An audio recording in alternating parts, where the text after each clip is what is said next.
Joey spun the tires on the restart, and everybody had trouble with that. So but it's not my fault that he spun the tires. And for a guy that's been complaining about how everybody else is driving here, and then him to do that, it's a double standard.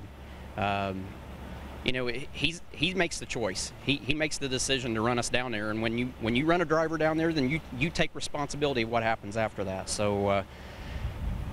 He's a tough guy on pit road as soon as one of his crew guys gets in the middle of it.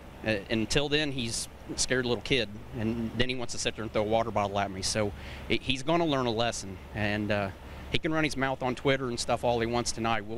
I got plenty of people that are going to watch for that, and but it's time he learns a lesson. He's run his mouth long enough. He's sat there and done this double standard, and he's nothing but a little rich kid that has never had to work in his life. So he's going to learn with us working guys that had to work our way up how it works. Before all that, man, you came storming up through there at the end of this race. It was just pandemonium at the end. Take us through the on-track action there.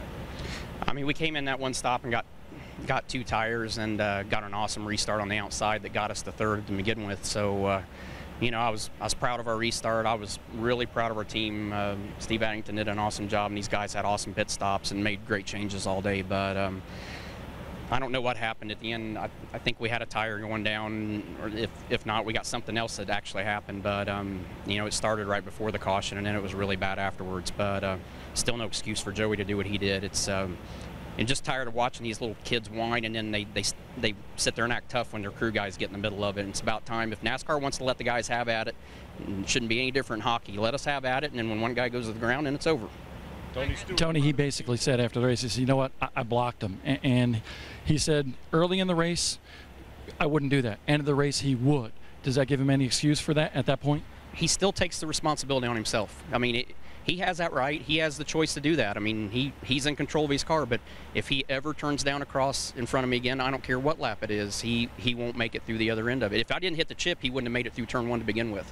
So, I'm tired of these guys doing that stuff, and especially out of a kid that's been griping about everybody else, and then he does that the next week. I mean, he's sent Denny to the hospital and screwed our day up. So, he's talked the talk, but he hasn't walked the walk yet. He's always got his crew guys walking the walk for him.